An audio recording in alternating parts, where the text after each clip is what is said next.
Hello and welcome to Get Into Games on Air, a podcast about board games and the people who play them.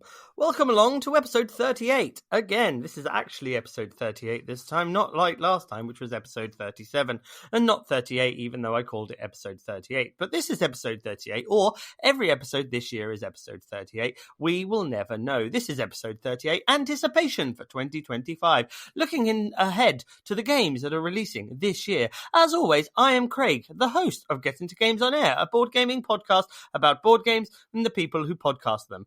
And joining me, as always, is the podcast host co, the co-host, the person host with the most. Sometimes I record with, and she speaks words too better than I words bad sometime. Rebecca, hello. Hi. What was that? That was an intro. But you said the people who podcast them. Yeah. People who. I was on it. Okay. These people know. The people who listen in, they're also the top 1%. That was random. Top 1%. Hello, everyone. How are you all doing? We'll wait for your response. No, we won't, because that would be really boring. It would be quiet, wouldn't it? It would just be silence. Sometimes people want a bit of silence on a podcast when they're listening to it on the motorway. They would just turn the radio off. They wouldn't. They because probably they're driving do on the motorway. As soon as they hear your dulcet tones, they're like, no, I remember. All our listeners listen on the motorway when they're driving. Only on the motorway? On the motorway, because they love a long ramble. So today's episode, we are going to talk about what has hit our table recently, all the games and the fun that we have hopefully had, what kind of challenge we've just recently installed into our life in January. How exciting. Then we're going to talk about games that are releasing in this new year of our Lord 2025. And then we're also going to have a very special guest, because this podcast is sponsored by those wonderful people over at Rent, Shuffle and Roll. If you want to try board games before you buy board games, why don't you rent board games through Rent, Shuffle and Roll using code GITG50 to get 50% off your first month's rental. But that's not all. We're also sponsored by who are we sponsored by? Rebecca. Shirts and that. Shirts and merch. What is wrong with your tongue today? Well,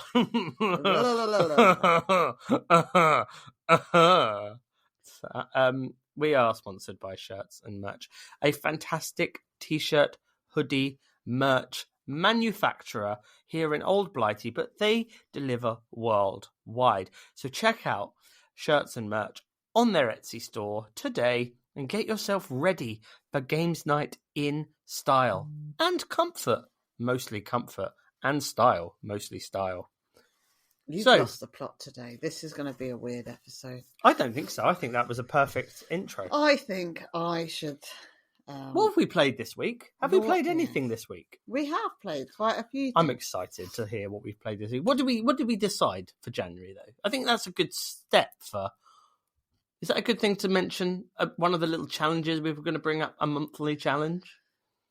Do you want to do that first? If you would like to. No, you haven't spoken yet. I've spoken for 3 minutes, 42 seconds, constantly. Because I can't get a word in edgeways. Barely taken a breath, actually. I'm going to take... How about you take some breath and I will speak? Yeah, I think I deserve a break because I seem to be carrying this on my shoulders. I'm going to have a slurp of my cup of coffee that I've got. I wanted to tell you what we've been playing, so yes, I'm going to do that. Please do that. So we introduced our eldest to Return to the Dark Tower, which she absolutely loved, and she is desperate to play again, so we are going to have to do that this week. We lost horrendously. We did lose horrendously, but we let her pick all the baddies, and she picked... her own poison. Was it the poison... What was the big bad? The lingering rot is what she chose. Which was really interesting because you got like spores that got sent out, and if you had spores, then you would... It was like getting the plague, wasn't it? And then if you got 3 spores, you get a corruption, So you would, bad things would happen to you if you had spores. I was able to get rid of all my spores, which was quite nice. But we still ended up dying anyway. But she had good fun, and she wants to play it again. So that will be featuring in this week's Cummings game. We played Cities. We have misled. No, we haven't. We have not. So, there are two versions of Cities, correct? Correct. There's a 2-player variant for a longer game, and there is Cities. But last week, all we knew about was the 2-player variant because somebody else taught us how to play Cities.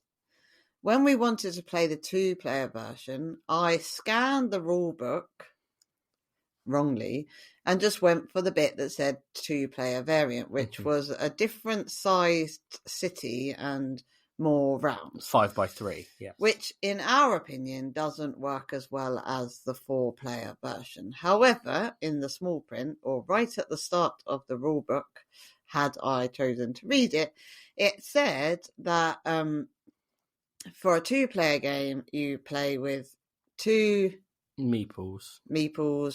You still do the 3x3, and it's over four rounds. Yeah. So you end up with the same amount of stuff as you do in a 4-player game. Exactly. And it worked out perfectly. So for anybody who was worried that Cities wasn't perfect at 2, thanks to Always Plays Blue, who told us that we had made some rules errors or we hadn't noticed the actual 2-player rule. We were able to fix our gameplay, and we feel a little bit... Well, I feel a little bit silly that we were playing. But he did also agree with us that the 5x3 grid is madness. Yeah. So we were wrong, but we were not completely wrong. And it is nice at 2. We do enjoy it at 2. I still think I prefer it with more people because I just like games with more people.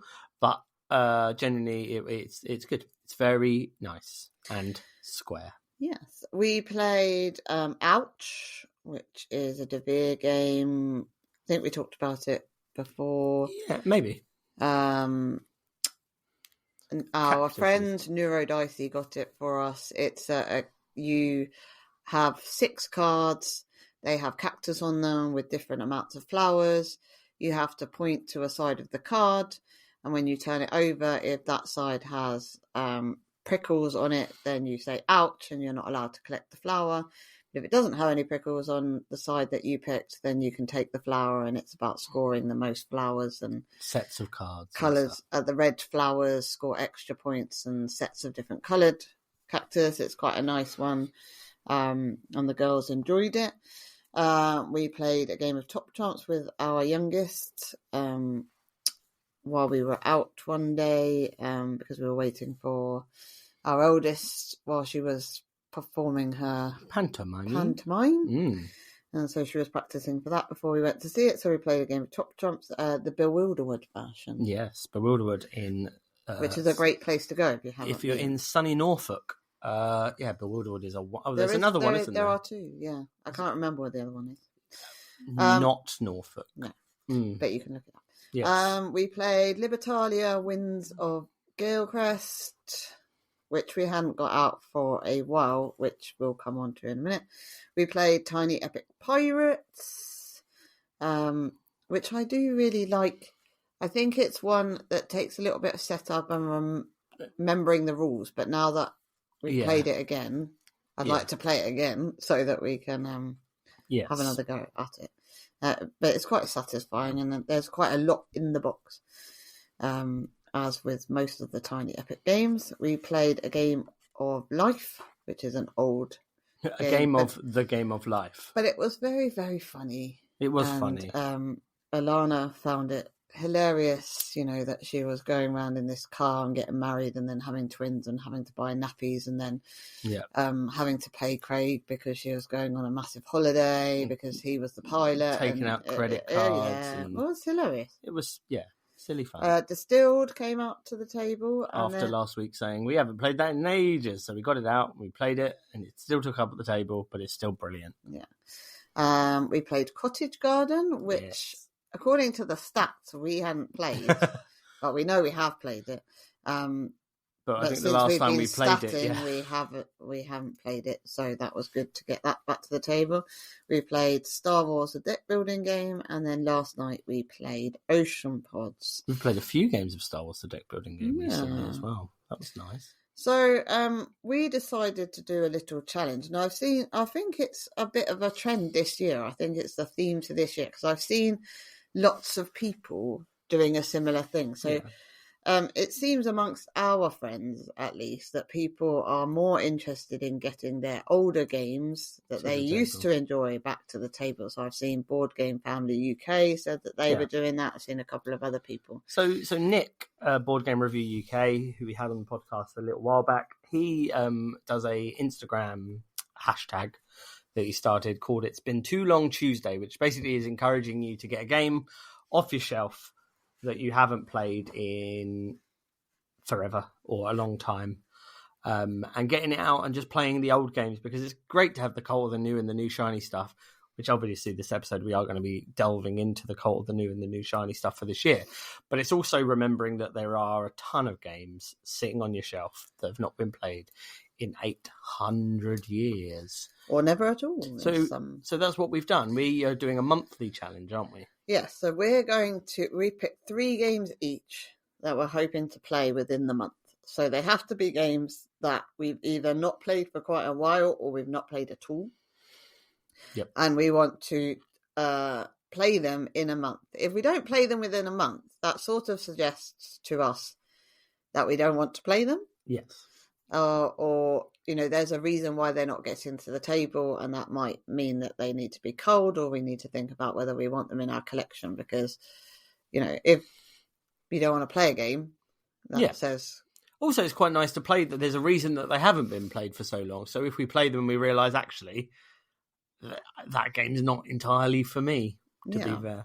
So for January, we have picked the following games. So we've picked Tiny Epic Pirates, which we have played. So we are 1 down. We've only got 5 left. And like you said, it's an enjoyable game. I think it does need another couple of plays. I'm not 100% sure how long it will last in the collection, but it's fun. Yes. I don't think we have much need for the Tiny Epic games, because I think if we're going out, we take small box games. Yeah. I mean, I think Tiny Epic Pirates is too tricky for maybe Alana to play, or the bits are too little and you're going to lose bits. Yeah. So they're not ideal to take to the pub or something like that. And then if you're going out to a friend's house, you can just take a bigger game. So I don't know where they fit now that there's lots more. I think if we were going on holiday and we had a certain amount of luggage space, and we wanted to take something for when like the kids are in bed and we want to play something a bit meatier but don't want to take up a huge amount of space, that's the Tiny Epic games are perfect for that. Yeah. But it's finding the right one. Yeah, I like the dinosaur one. The dinosaur one is still my favourite, I think. I do like the pirate one. But anyway, so we played that. The other games on our list are Endless Winter, because we've only played that a couple of times, and it would be nice to get that. It's a massive game. It's a table hog, and it's everything, the everything game. Lots of people we know have started selling it, and it's not as popular as it was. So I want to know whether I do really enjoy it, whether we do need it in the collection, or whether it was an error. It seems to be everyone's like this. So there's like a few games recently that I've noticed that people are generally trying to sell off, and Endless Winter is one of them. People do seem to be like, because they back the Kickstarter and they've got every single expansion known to man, and the base game is perfectly fine to a point. That and After Us, I've found that a lot of people just are selling now after the massive hype of the game. Yeah. But yeah. So we'll see. Hogs of War, which is a new one that you got for your birthday, but again, it's a big setup. It's kind of it's a table hog. It's Hog of War. It's in a Hogs of War. Haha, very funny. Thank you for. It's pigs.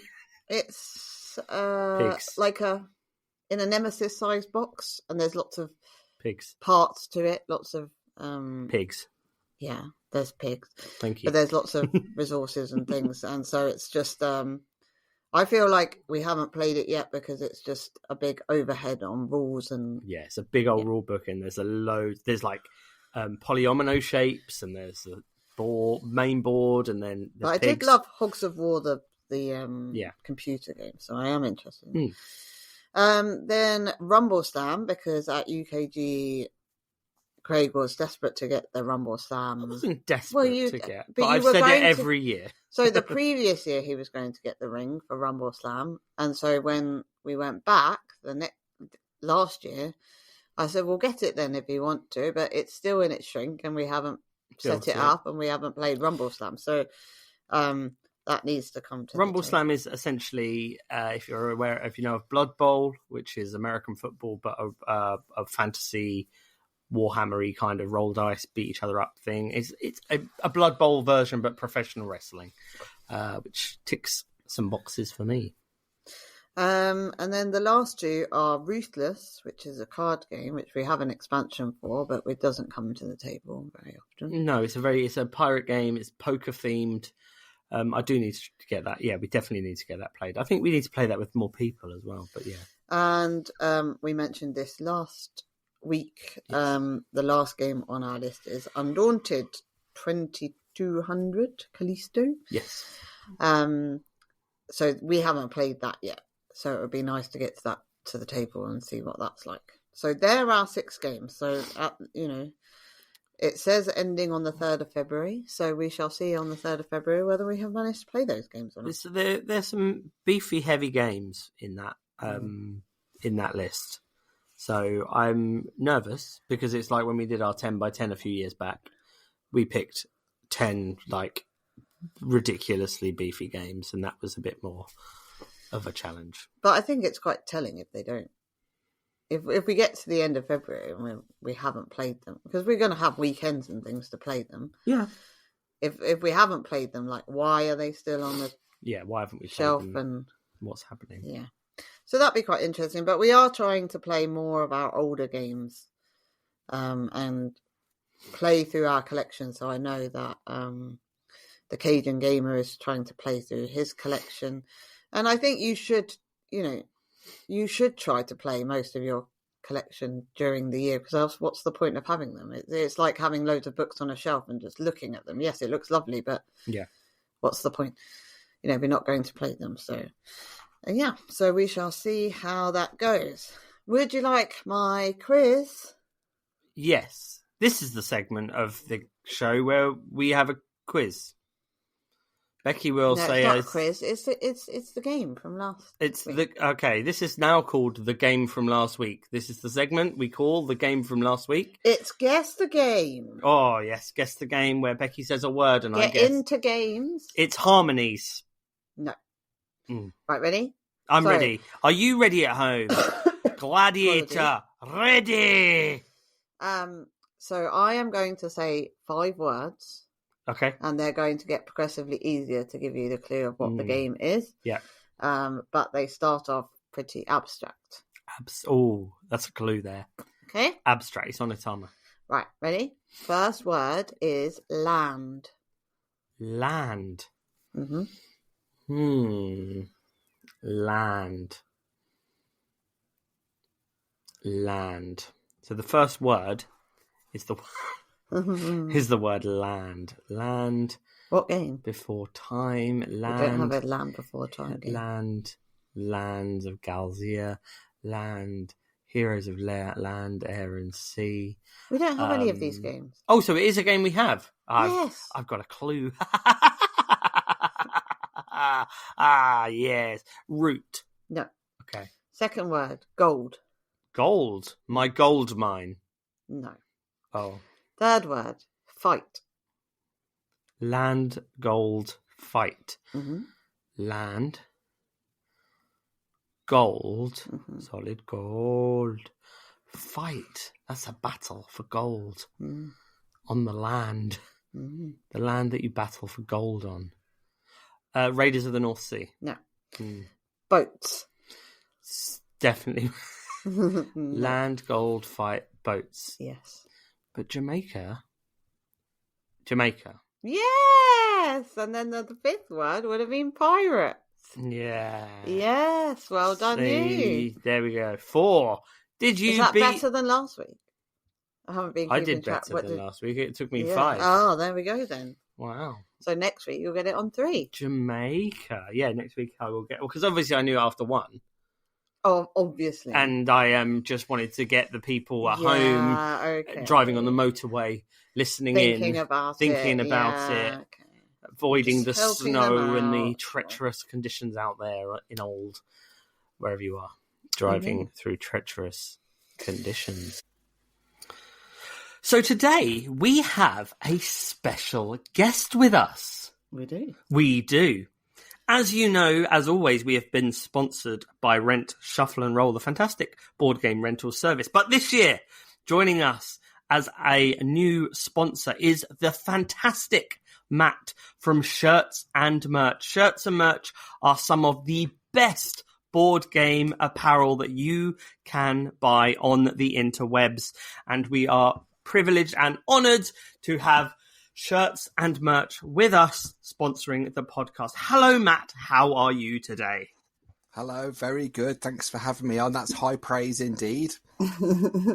Yes, as people watching this potentially on video can see that we are all in our Shirts and Merch paraphernalia, our fantastic Get Into Games hoodies, and Matt there in his board game style, Stranger Things style t-shirt. Coming out this year, hopefully. Well, your top seems to have lasted, so that's a good sign. Oh, they definitely do. Have. Yeah, they've been washed multiple times. And they're still as good as new. So that's nice to hear. Yes. Yeah. So shall we get to know Matt a little bit better? As always, when we have a guest on, we like to do some quick fire questions to get to know our guests a little bit better. So Becky has wrangled together 15. Okay, I'm ready for it, Becky. I'm ready. Here we go. Cracking the knuckles. Okay. So, first one. Favourite colour to play as? That'll be red. Okay. Oh, if you played, you'd be arguing over who was red. We'd have to both be red. Team. How did you end up with red? When I started gaming, it was always got left in my group. So I was like, all right, well, I'll be red. And then eventually got to a point where I need to be red now. I just think it's my favourite colour. We used to have everything in my kitchen used to be red. Now it slowly changes. Well, I played Asian Tigers yesterday, and that's got a red and a pink. I was like, why would you put pink in with red? Yeah. It's not perfect. Yeah, it's a bit close. Okay, your favourite board game of all time? Agricola. Number 1. Nice. My only 10 out of 10 game, Agricola. It's excellent. Nice. Yeah, we've played a couple of games of it, but I want to get more into it. We've mostly played it online, haven't we? Yeah. Love it. Player count you like to play at? Would be 3 is the magic number. Across the board. Oh, maybe there's some party games that we could stretch to 4 or 5, but generally 3 is a good number. T-shirt or hoodie? T-shirt.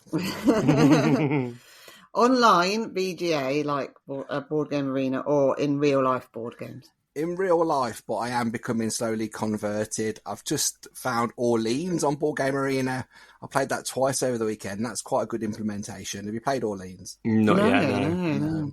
Or every time I get corrected, people keep saying it's Orleans. I was like, okay. Yeah. I don't speak French, but okay, I'll go with it. The best convention you've been to? Would be Essen 22, I think, was the best. Or maybe 2019, because that was the biggest. That was enormous. But yeah, it's absolutely fantastic. Any sign of you two going to Essen at some point? It's on the bucket list. Yeah. We're hoping. Fingers crossed. We might. I might be.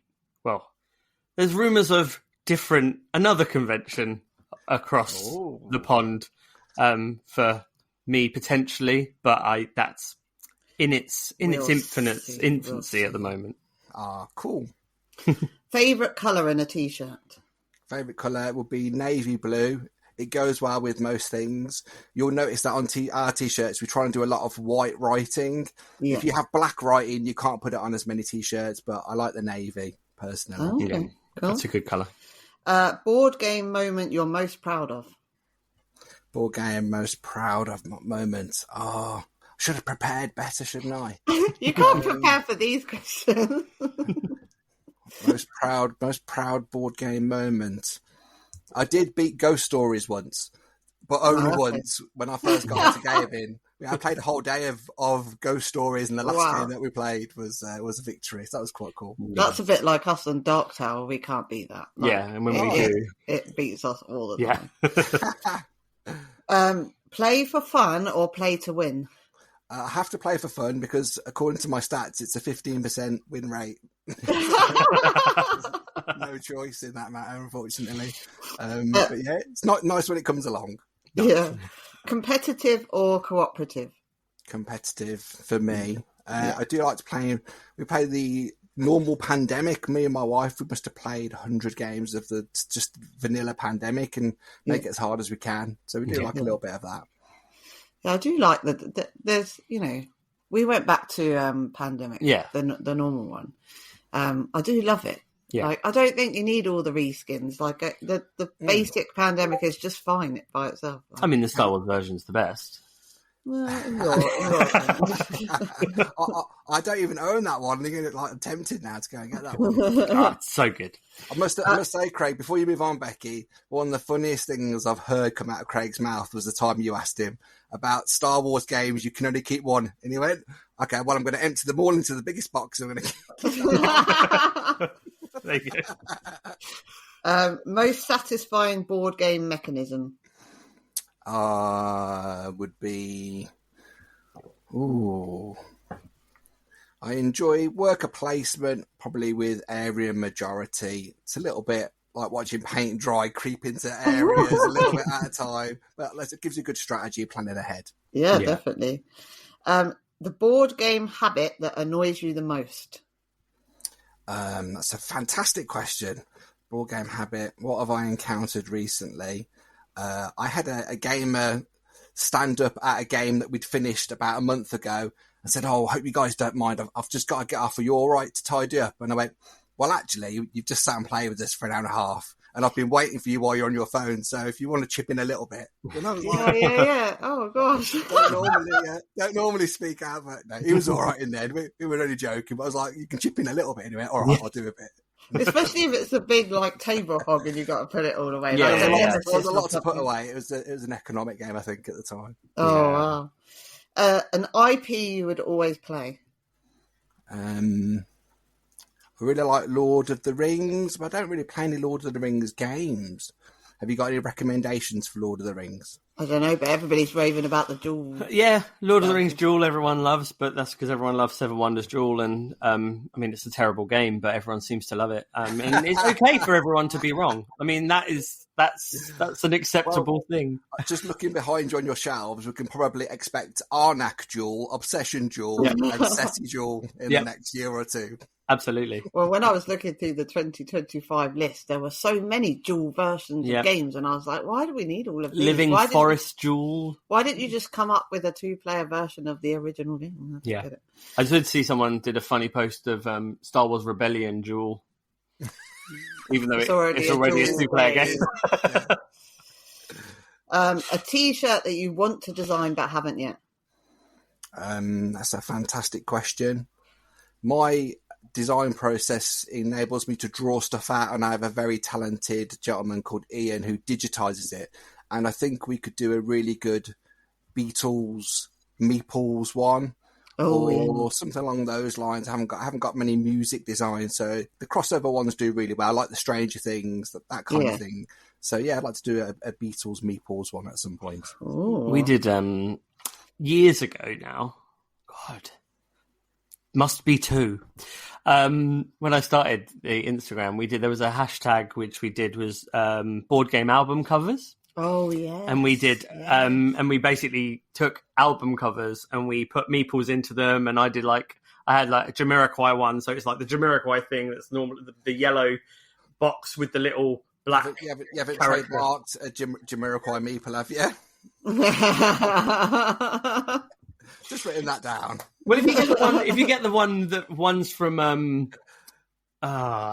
Raiders of the North Sea, the little black the Vikings, they look like the little Jamiroquai man in the little yellow box. I did not know that. go onto my Instagram, you'll see. I think it's highlighted actually into like arty shots or something like that, or challenges. I was on your Instagram today. Congratulations on 10,000. That's quite an achievement, mate. I'm sure everyone's already.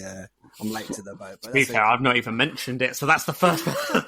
I've just silently gone into it. I'm like, oh, it's 10,000. There is something potentially in the works as a mini celebration. I've just got some people to finish conversations with, but that will come. Put me down for a giveaway and a t-shirt as well. Yay! And the last question, because you interrupted with your sorry. I don't interrupt with any stories. The board game you would most like to play in 2025. In 2025, I would like to play the ones I missed out on 2024. Those are the ones I missed out. Stevens was one that I was interested in.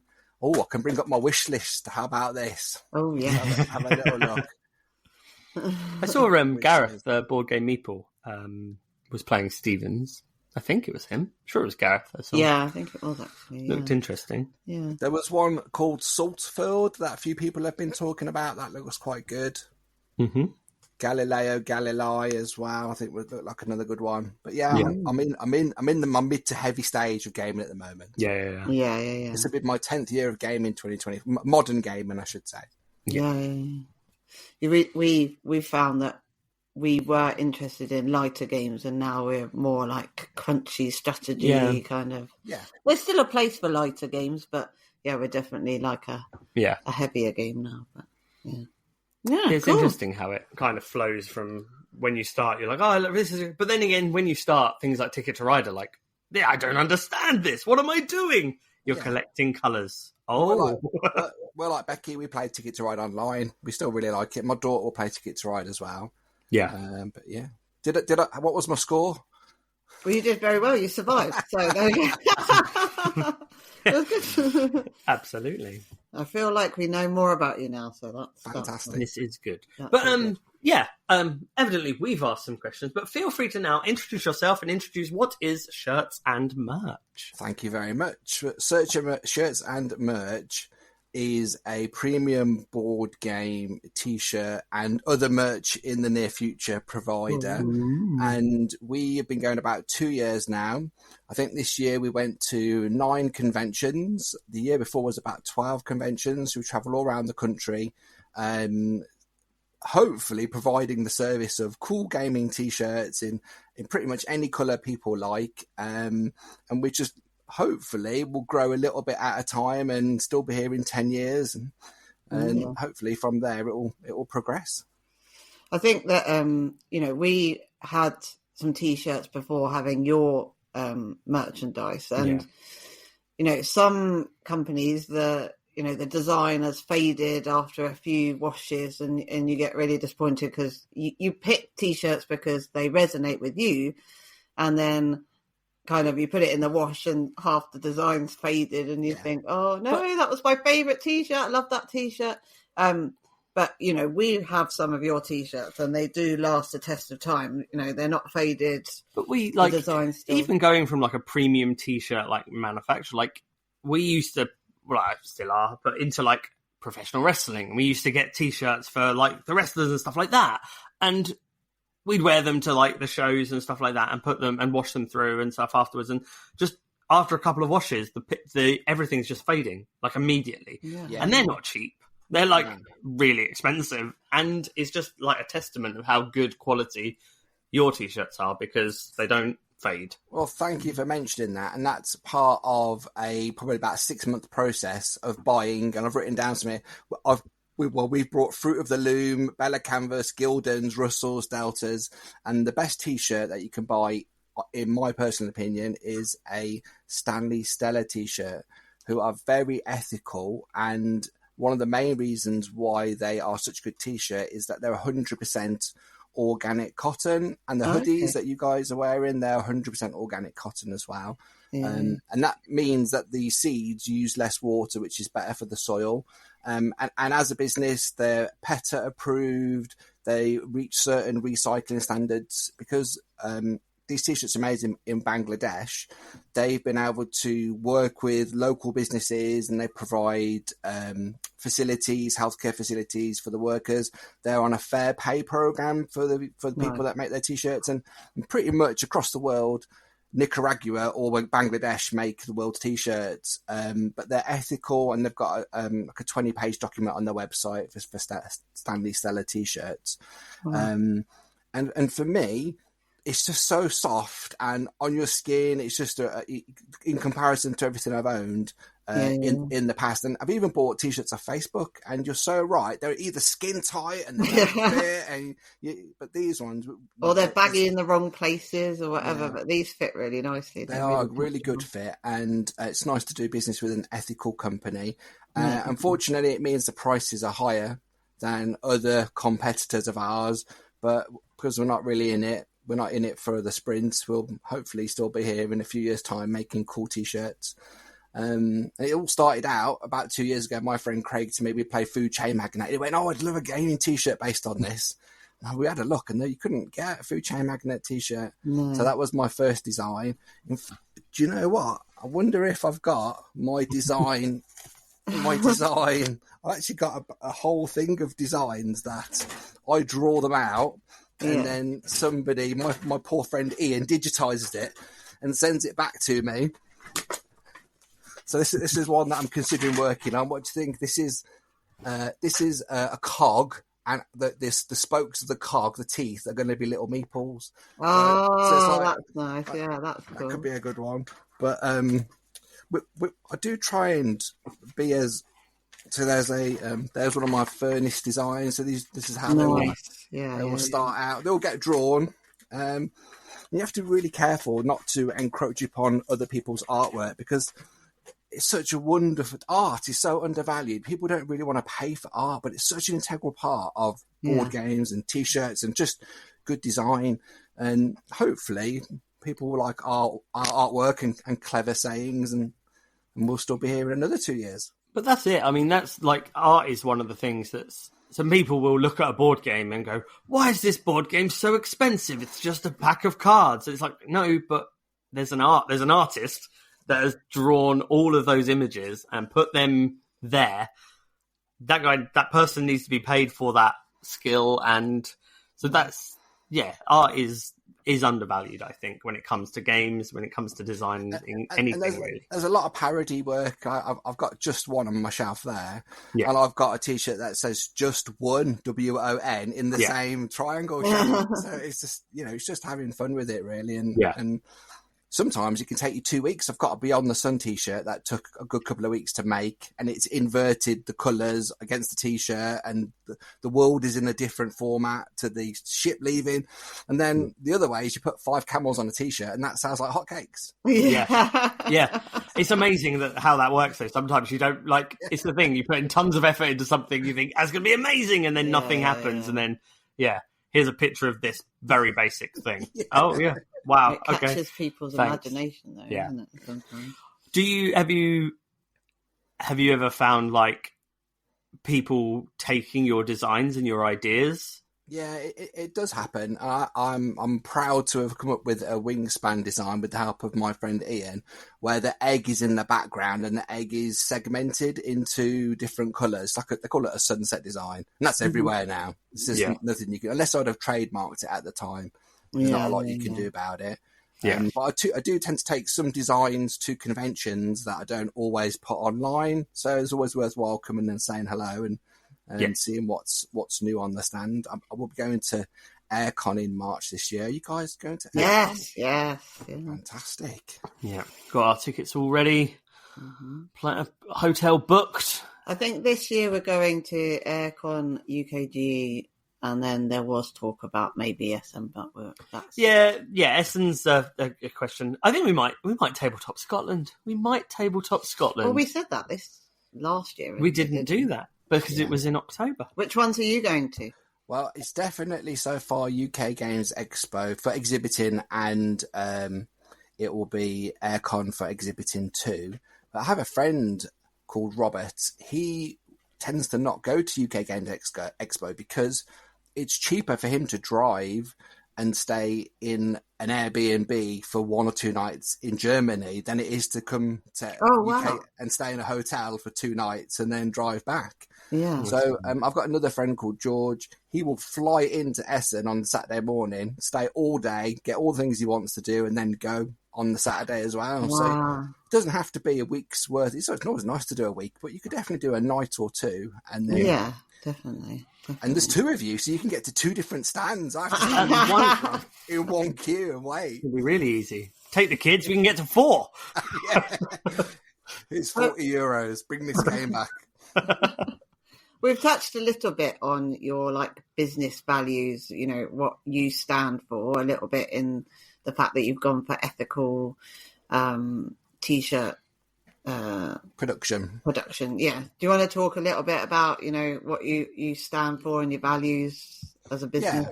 Well, I say it's a company. It's really a hobby that is hopefully providing a service to other gamers who enjoy board games.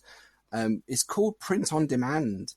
If you order 200 t-shirts, you then use those resources in the world. They're finite. They've gone. I've got 200 t-shirts sitting in my office behind me.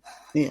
Or I can print on demand, so we've got nearly 300 designs. So when one person wants that one Ark and Over t-shirt in that one colour and that one size, which could never predict what they're going to go for, then we make that to order. And that's the difference, really, is that you're not taking up these resources. You're just buying it and dealing with it at that point in time. I tried to do some business recently with Oink Games, and Oink Games said no. But I thought we had a really good business case because in Europe, they're not sending stuff from Japan. We're making it here. Yeah. And obviously, we've got the ethical stance for the products, the printing onto the T-shirt, that's eco-friendly as well. But also the packaging requirements across Europe are very stringent now. There was a new law that came in on the 13th of December. So we meet all these packaging guidelines. I don't know if you remember your stuff should come in a brown paper, recyclable bag. Yeah. So all of that is a factor into cost. And Stanley Steller t-shirts have actually gone up £2.40 this year. So that's another expense that's probably going to be factored in somewhere along the line. But that's the cost of making eco-friendly products. Yeah, there has to be borne by somebody, and because we're not in a race to make a million, if people really enjoy the design, generally they can only come and get it from ourselves at Shirts and Merch. They're not anywhere else. They're not on Amazon. They are just ours. And I'm very thankful. If you own a Shirts and Merch t-shirt, thank you so much for your support. I genuinely really appreciate it. To be standing at a convention or sitting playing a board game and having someone walk past in one of your designs, there's nothing quite like it. It's magical. It's addictive. I think what really helps is, we've met you a couple of times at different conventions. And you're such a warm person that you navigate to your stand because you want to stay and have a chat, and you're engaged with people in that way. Like we went to UKG, and we've talked about this before, and there were some people who were selling their wares, but they were sort of sat down on their chair, kind of not engaging with the people who were walking past. And I think, well, you're missing a trick really, because it's all about connections. I'm going to buy something from you because you're a cool guy and you're interested in what we're interested in. That's so important. Thank you for saying that, Becky. It's really perceptive because there's a t-shirt stand opposite me. On the last day, he had run out of stock. So fantastic. Congratulations. Amazing designs. Genuinely, it was something like his 10th year at UK Games Expo. On the last day, if anyone talked to him, he gave him a leaflet. And I was like, come in, take an order. What size do you want? What colour do you want? I can get it to you by Friday. And then I was hopefully, people understand waiting and the print on demand business model. We just want to help as many people get cool t-shirts as possible. Again, we're never going to make a million, but it's just a pleasure. Well, you never know. For me, really. You never know. No, exactly. So I think last year, was it? Did you trialed a Kickstarter? Trialed a Kickstarter for one type of t-shirt. Yeah. And that t-shirt was for a unique heat design. Yeah. And I got one backer called Matt Charlton. What a top bloke. And he was my only backer. And we were trying to do, I think, 100 t-shirts of a limited edition design. and he actually came and found me at HandyCon, one of the events. I think I've been to HandyCon about 8 times now. Yeah. And I just said, give me details. I'm going to send you this T-shirt. So he's the only person that's got these T-shirts. Was there a reason that you decided to go with a Kickstarter, like to try a limited? Was it just a test, really? Or? Well, great question. The game behind you on your shelf called Heat, that's it there. Yeah. It was everywhere at Essen. And it was just being talked about. They couldn't fulfill the stock orders. And I just thought, we've got this cool idea about a 70s retro swoosh and a car. So I wanted to see how hot that game was. In hindsight, it's nice to have done a Kickstarter because the process they take you through is quite a simplified process. I'd say anyone that's on the fence about doing a Kickstarter, definitely take the plunge, because you could set it up probably in a day and go through their processes. And not to say I wouldn't do one in the future, maybe around costs. So maybe potentially, Craig, I could do 4 T-shirts for a fixed price, because I'm not. You can get a better if I know I've got 4 T-shirts times 100 orders. Yeah. That's a good discount I can go and get from potentially the supplier and put their design, and people can just choose the designs that they like. But there was some issues around the meeple recently, thanks to Hans und Gluck. So you have to be quite careful in terms of what you're putting out there. And the meeple is for the people, as far as I'm concerned. So that was a bit disappointing to hear about.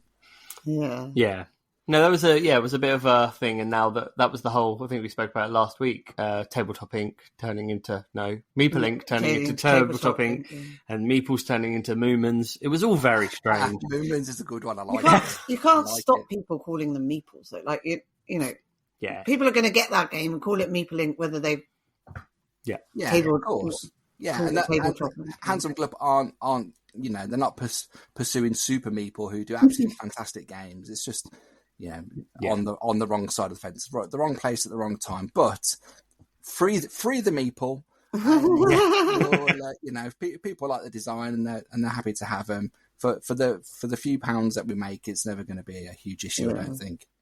So, what is your best-selling T-shirt? Wow, I looked at the stats recently, Becky. You guys are on fire tonight. And the most searched item in our store now is Blood on the Clock Tower, followed by Everdell. That's literally Becky and me just searching Everdell, Blood on the Clock Tower, Everdell, Blood on the Clock Tower. Yeah, so I do need to get a few more Blood on the Clock Towers designs into the store. Hopefully, I've never played it. I don't know. We can. Well, you will be playing it. Yeah, we can introduce you to it. It's a great game.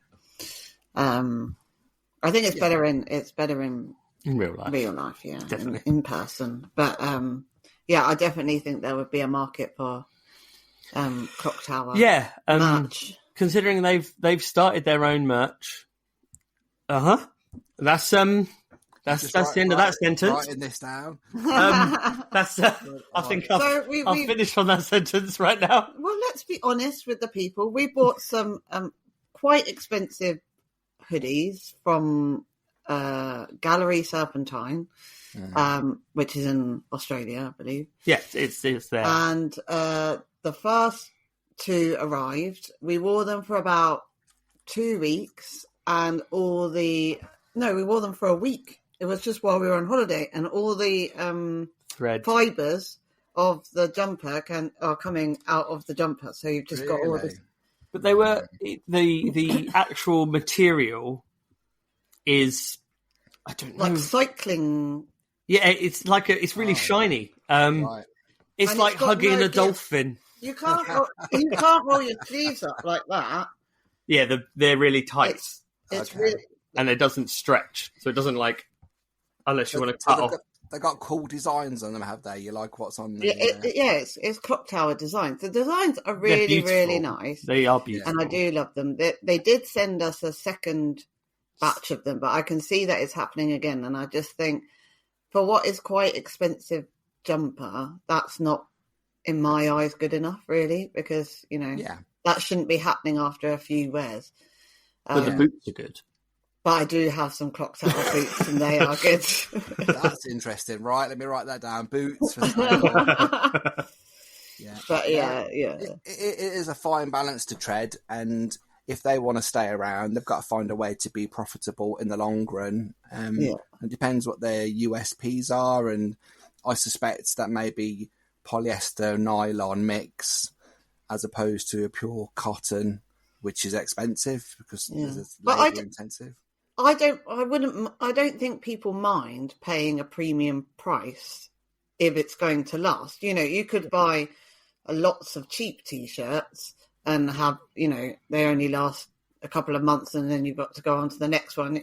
You know, I don't think people mind if it's going to last, but certainly to have it a week and then all the fibres be fraying out of it didn't seem quite right.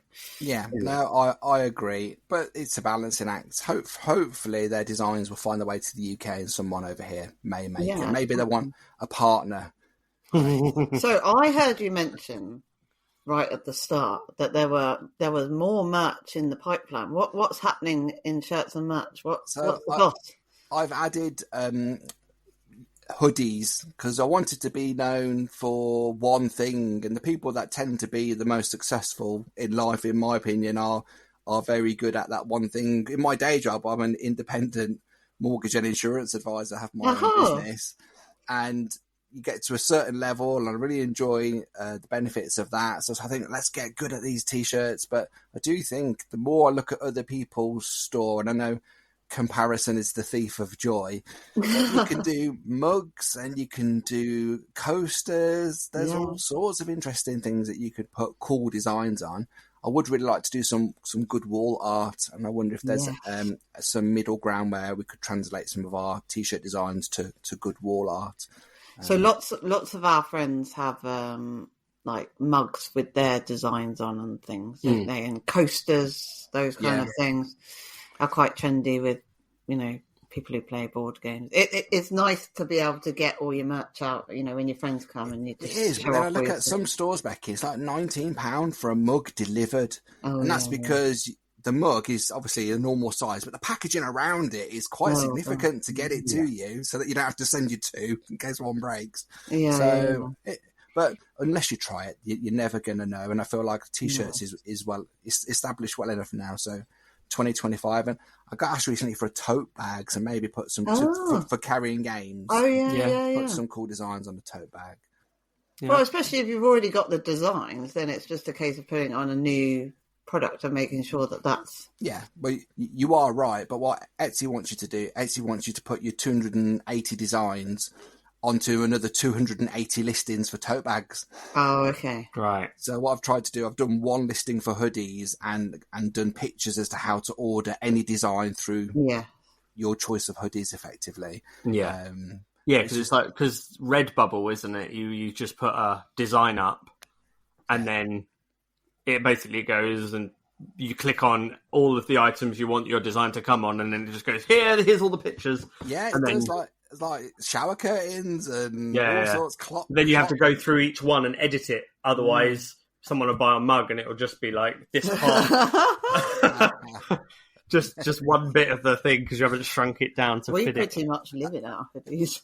A headless meeple or whatever it is. Yeah. Wow. I'm glad they're going really well. I've just got my friend a hoodie for Christmas, but our hoodies aren't cheap. They're over £50 delivered for a hoodie, and that's because of the quality of them. And that's the one thing, if you look through our testimonials and reviews, is the quality of the product. So fingers crossed. And from what you're saying, that shines through, which makes me happy. Definitely.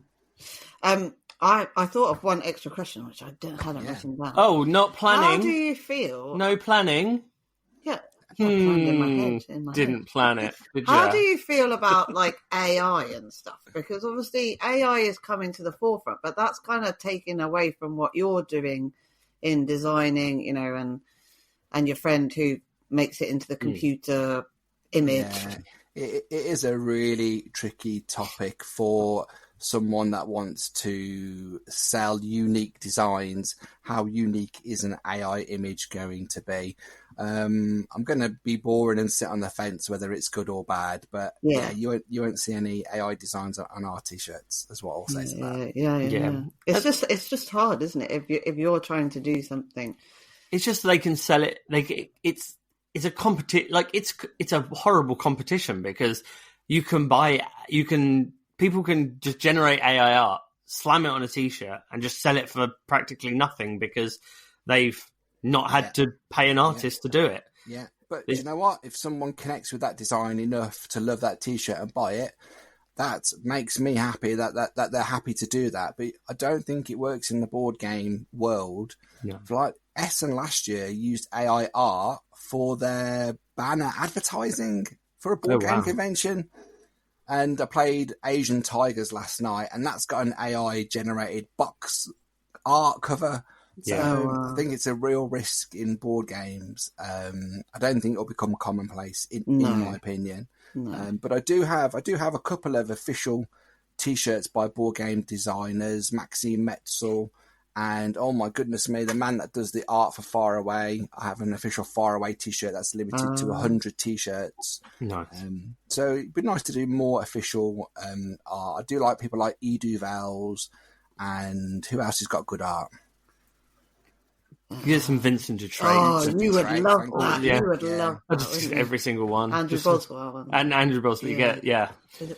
Every... So that's the kind of Kickstarter you want to do, isn't it? We're doing 4 T-shirts this year, and the 4 T-shirts are by these artists. That would be awesome. That would be good. But it sounds like it's very exciting in the shirts and merch. We're not stopping just yet, Becky. We're going to get a long run. Yeah. Well, people can find you at the conventions, Aircon, UKG. Yeah. Where else can they find you? And search you on social medias? I'm embarrassed to say I haven't posted on Instagram for a good 2 or 3 weeks. So find me on Instagram or Facebook, or I actually think if you Google shirts and merch, we are up there. And I was frankly amazed that nobody had already taken shirts and merch as a business name. So I was happy to have got that at the time. Yeah.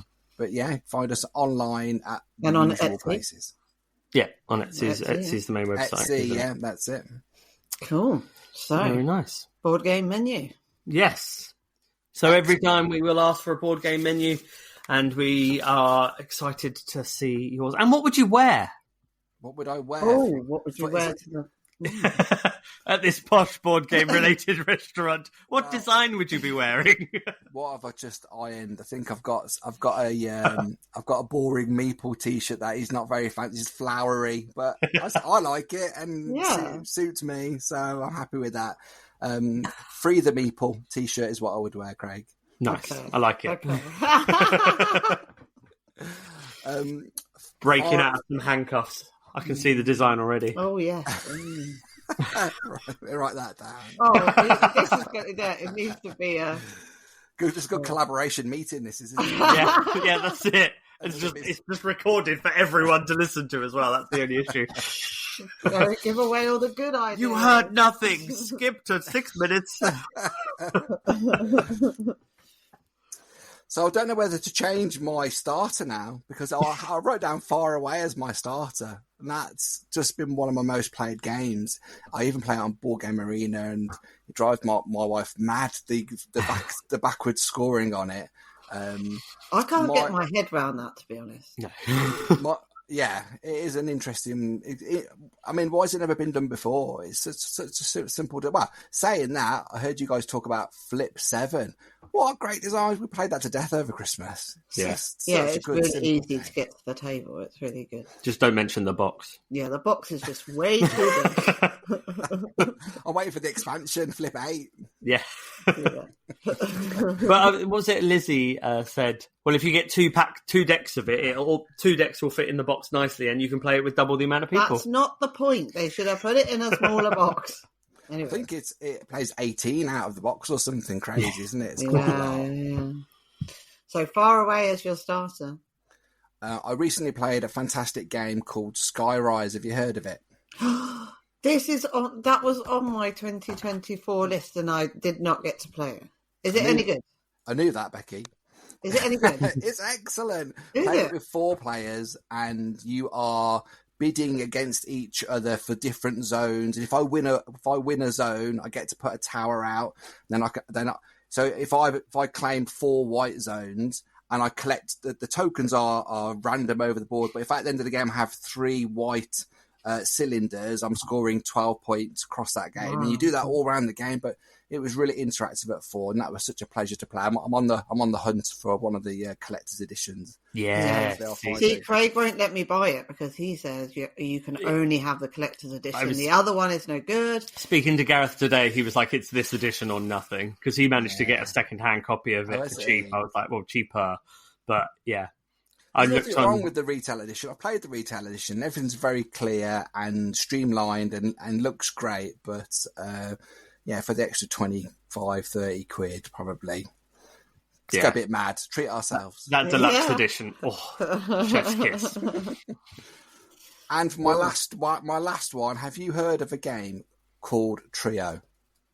I've heard of it. It was a UKG, didn't they? They had a giant version of it. So they had a version where you had to go and find other people around UKG where you had to find the 3 cards. But I've never actually played the actual game.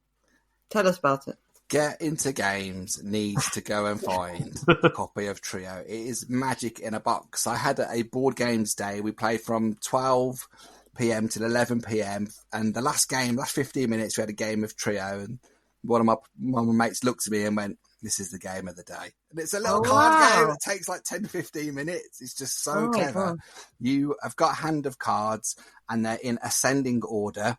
And there's 6 or 9 cards, depending on your player count, in the middle. And I'll say, Jimmy, what's your lowest card? And Jimmy reveals a 1. And I've got a 1. So I'll say, Matt, what's your lowest card? So I put my 1 out. I've now got 2 1s. I've got to find the last one. So is it with another player or is it in the middle of the game? If I take one from the middle, everyone knows that a 6 has now been revealed. And then it's someone else's turn. And you're just trying to get these little trios. Okay. It's brilliant. I've got like 20 players of Trio.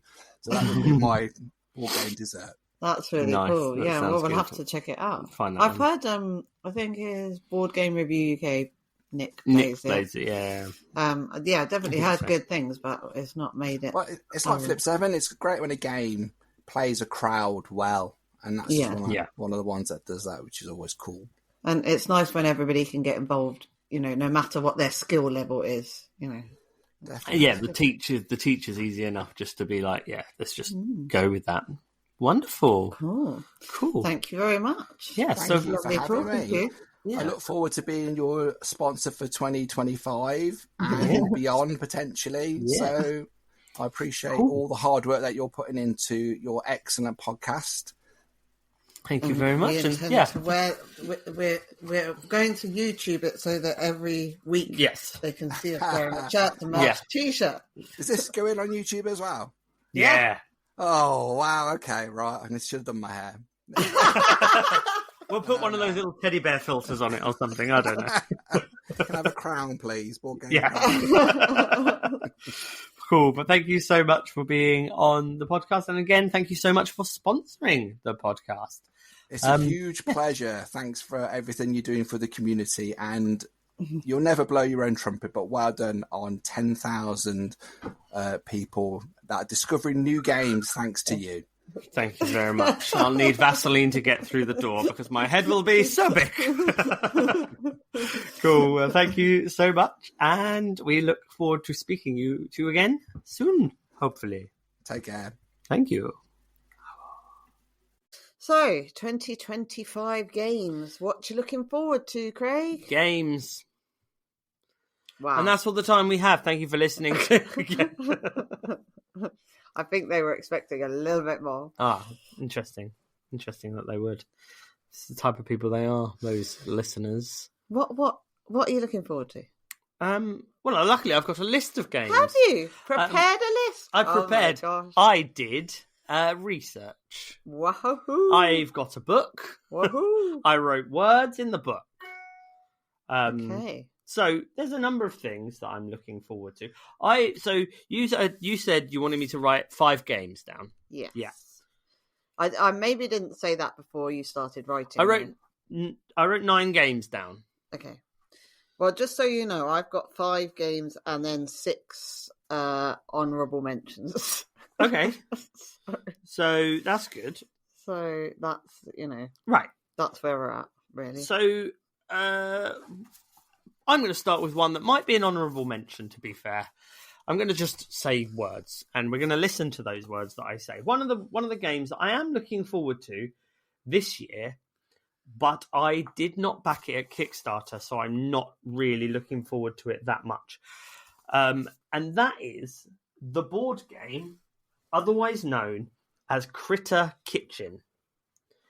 Critter Kitchen is by Cardboard Alchemy. It looks absolutely adorable. It looks like one of the most fun games, just like Flamecraft. It looks beautiful, but just like Flamecraft, if you didn't back the deluxe edition, you're getting a substandard game. I'm sure that's not the case. Well, you're getting something. They're very good at the FOMO, catching people's FOMO and stuff like that. But if you got the deluxe edition with a Cardboard Alchemy game, you're going to get an insert.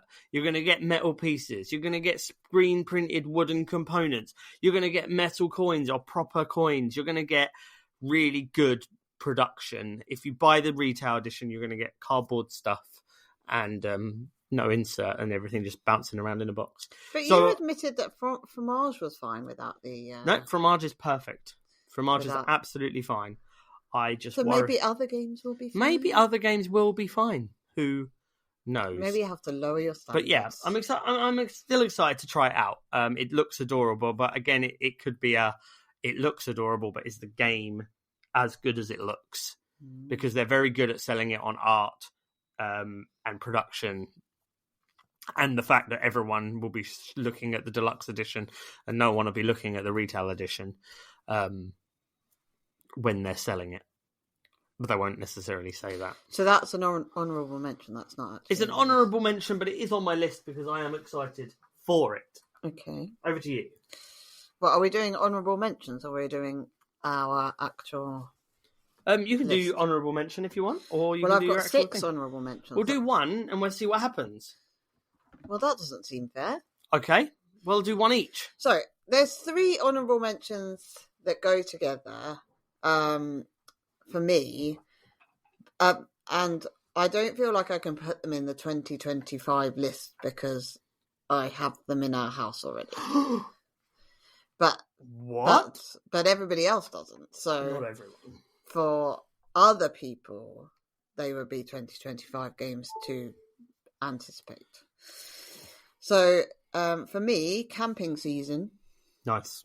It's a really good game, and it really feels like you are creating a little campsite, and you're, having to keep it clean and tidy. Yeah, it's and nice. Draw people in, and it's really good. Yeah, Camping Season by Sweater Bear Games. They made the Blue Mountain Hike. I think it's called that. Hiking the Blue Mountain, something like that. It's a really nice game, but Camping Season is very good. Yeah, I think Camping Season's even better than their first. Yeah, it's got a bit of tile placement, and then you've got a bit of bag building, push your luck kind of thing with your amenities and stuff that you've got to keep going. Yeah, it really is really nice. And then Tend, which we have talked a lot about, and there is a whole episode on Tend if you are interested. Is definitely one to watch out for in 2025. And the last one that we already have here is Shallow Sea, which we've talked about again before. It's laying out fish, and you're trying to score the fish with the other creatures, and it's nice tile placement, puzzly kind of game. Yeah, it's by Bad Comet, the people who made Wild Serengeti, Wondrous Creatures, Amazonia, and it feels very Cascadia. It's the lightest game they've ever made, but it's a really nice puzzle. There's a lot of good stuff going with that. So they're my honourable mentions because they're in my collection already. So yeah. I'm not anticipating them, but other people. But you should be anticipating them because they are fantastic.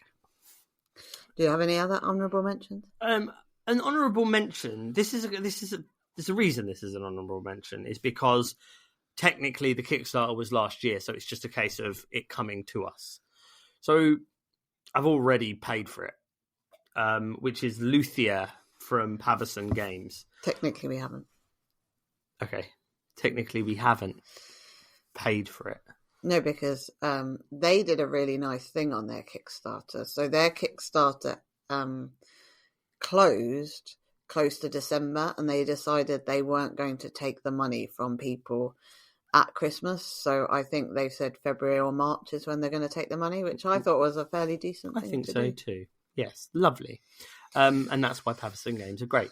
But yeah, Luthier is a game of basically essentially making musical instruments. It's got some really good blind worker placement elements. It's got some lovely artwork's Vincent Dutrait, so it's stunning. It's just such a beautiful game, and it's unique because we have nothing like it. Pavison always are theme first, and then mechanics and all that stuff, and it all and the chair.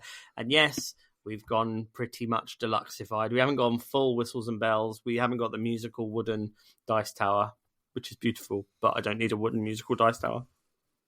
But it's such a lovely game, and I am highly anticipating that. But then that was a game that essentially, from a crowdfunding perspective, was all last year, which some of the other ones that I am anticipating are. But I have 3 other honourable mentions. Lovely. Are you done with honourable mentions? I can be. I mean, yeah, I can be. So I feel like... So these weren't on my list.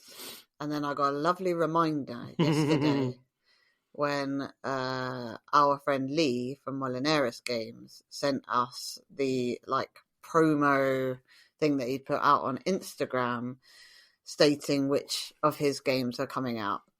And then I felt like, oh my gosh, my favourite game that I am possibly anticipating the most, I have completely missed off this list because I used a BGG list of what was coming out in 2025, and all the Molinarius games did not feature on the list.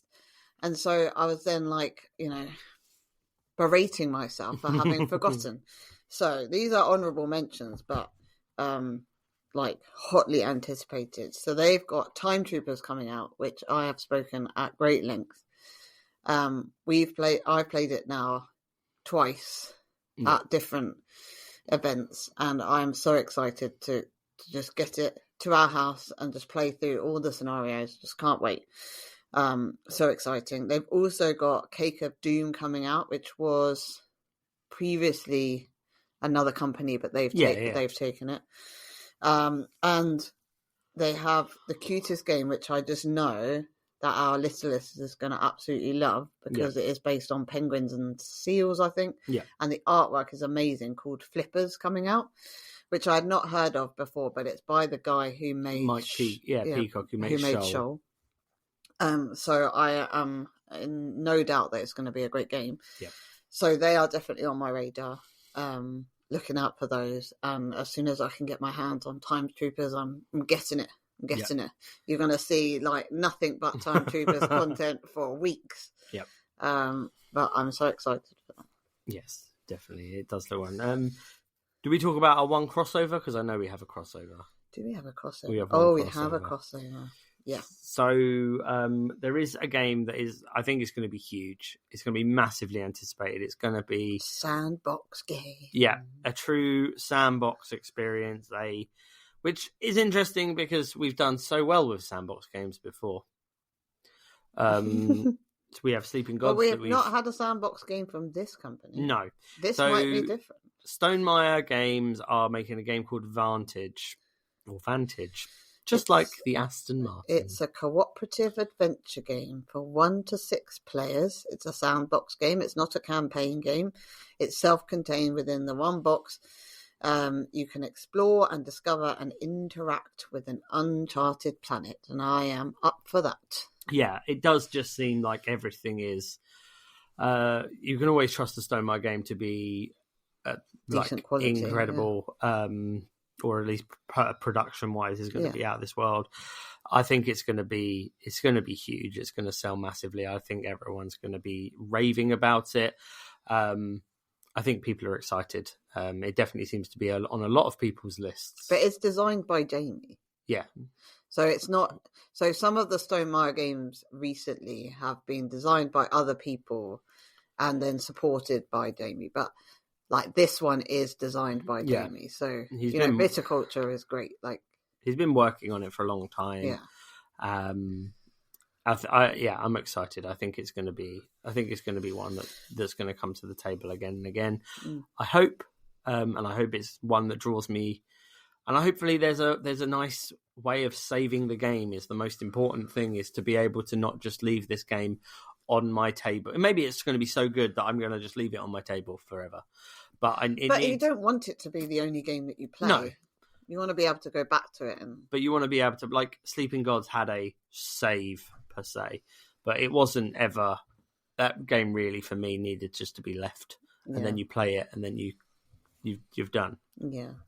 I hope there's some way of recording what you've done and then you go back to it at that point. Yeah. You know, like a bit like a save in a computer game. Like, okay, I've done now.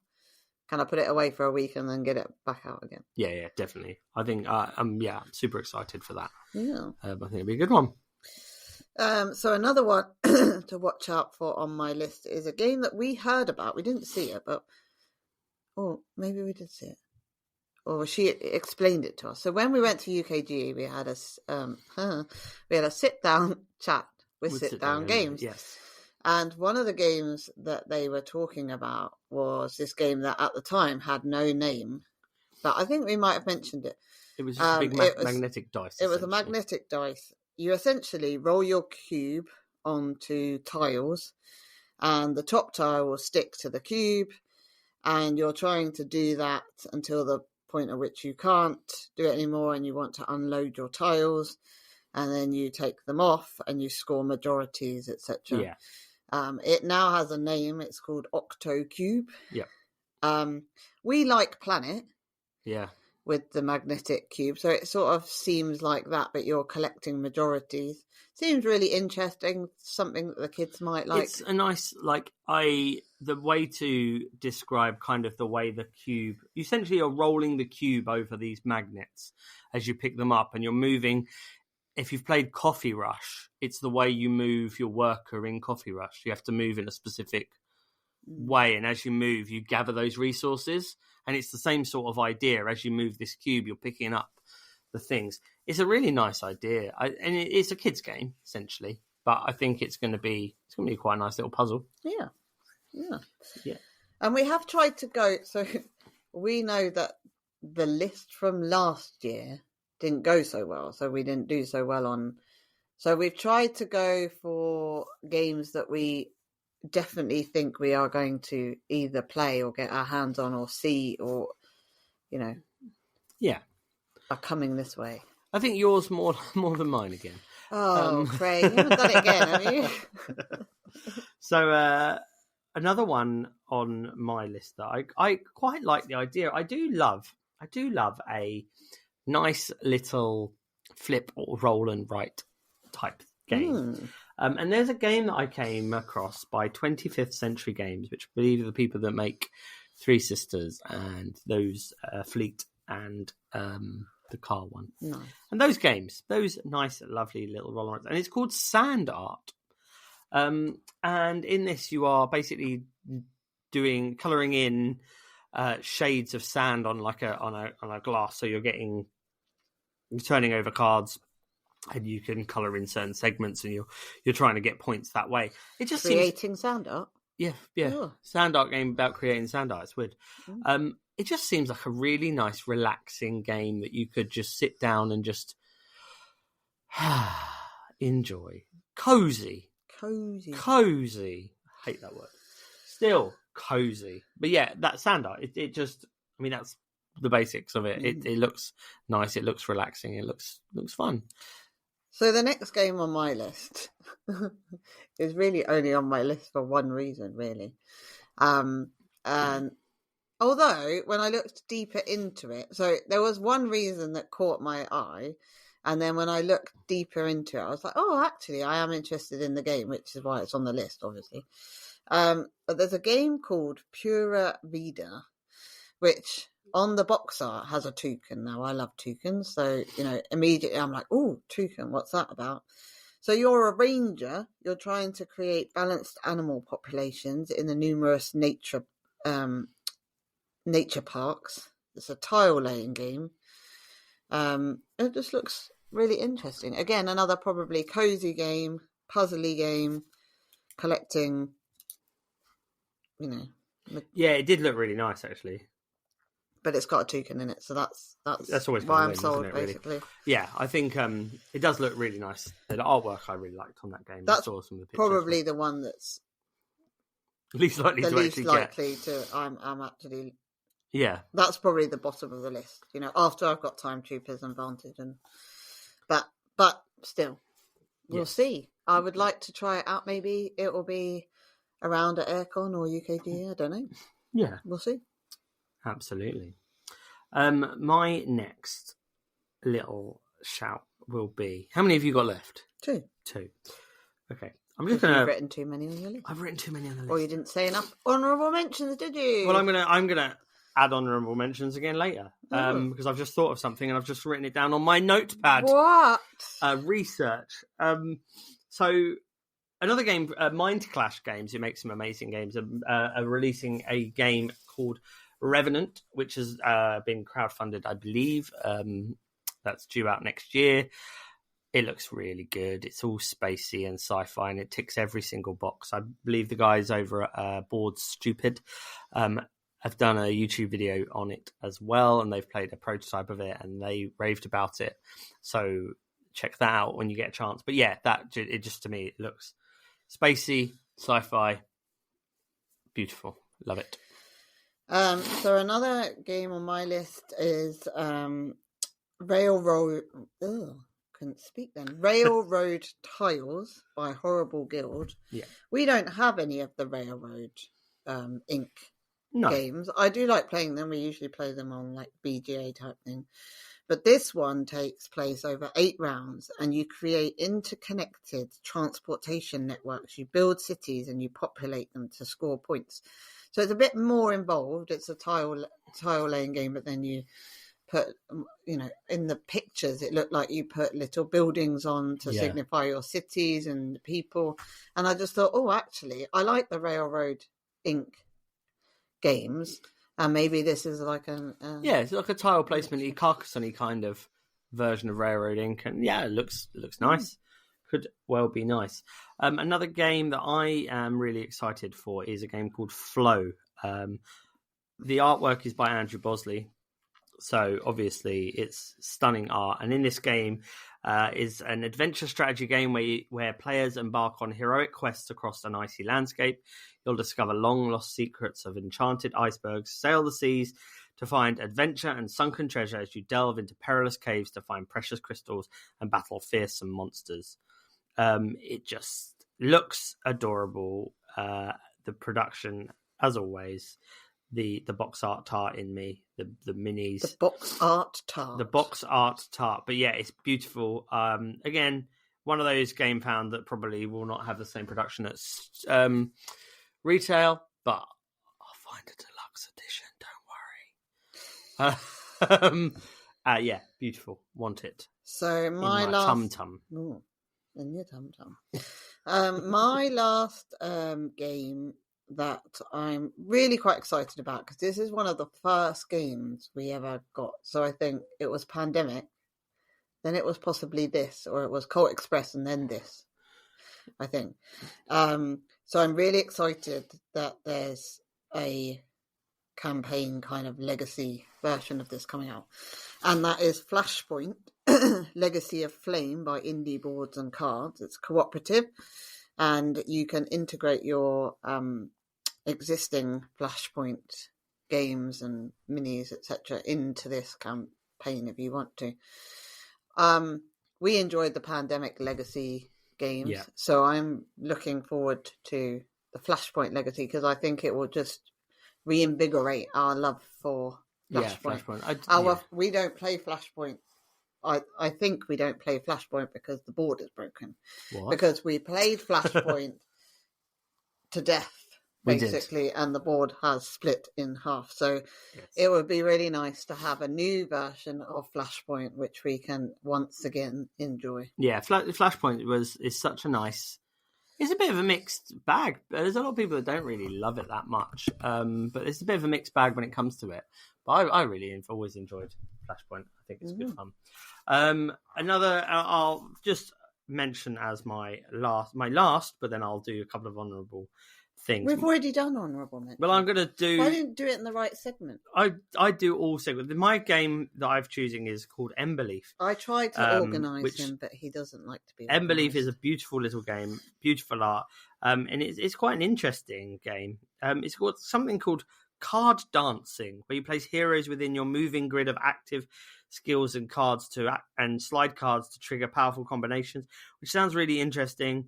Again, animals, anthropomorphic animals. Is that a new mechanism? Oh, it seems to be. I don't know whether that is a new mechanism or they've just called it that. But yeah, so Emberleaf looks great. There's also a game called Ruins by All Play that looks really interesting, which is like got those clear cards that like Canvas had, but you're laying these things over that. You've got a standard start card, and you're laying over these ruins as you're building up, which looks really interesting. Rivals of Rock, which looks fun, by Academy Games. That looks quite an interesting worker placement. Rock Band, because I've always going to have a Hard Rock 1977. It's never gonna. This one, Rivals of Rock, I'll play that in 2026 maybe. It's like all of those games, when they see you coming, they run the other way. And you know what? Sorry We Are French announced today of all days, whatever today is, 7th of January as of recording, they announced an expansion to the Footsteps of Darwin. Why? I'm glad that went down with rapturous applause. Why do you need an expansion to an already perfect game? What does it add? Complexity. What complexity is it adding? It adds another board. Why do you need another board? More aminals. It adds... There's plenty of animals in it. More historical characters and letters and stuff that you can write, more journaling. It looks interesting. Unnecessary. It probably is unnecessary, but they've added more stuff and things. So, I think they just. I don't know. I get more and more. Here we go. Oh, Rant's coming. Becky's rant. I get more and more annoyed by companies who find a game that works, and rather than make a new game that works, they just add on expansions to things, hoping that more people will buy the expansion. When it doesn't need an expansion, it is fine. Yeah. Yeah, I think there are games that definitely it's a cash cow, isn't it? It's money, isn't it? At the end of the day, I get it. If you make a game, well, I suppose I don't even get it if you make it, because you should be going through testing and finding out the things that don't work. So yeah, and even Stonemaier games do it sometimes. Like they make a game and then they go, oh well, actually, if you buy this will fix this problem. Yeah. Well, that should have been fixed at. Yeah, I don't like Kickstarters that launch the expansion with the game. It's like, well, that's the game. Just make the game. Yeah. But yeah, you are right. Like things like Wormspan's got an expansion, but I think Wormspan is perfect. Wormspan is arguably, for a lot of people, better than Birdspan. Wingspan, that's the one that's called. So I was listening, but they're adding more. I was listening. Oh, here's a crossover podcast. Oh, so I was listening to Meeple to Meeple the other day, and they were talking about was it Emergence? Yeah, and the fact that you'd have to play some games a lot of times to really see the strategy and the subtleties in games. Yeah, and if you keep adding expansions, you're never going to see that within the base game. Like that is on offer anyway. Yeah.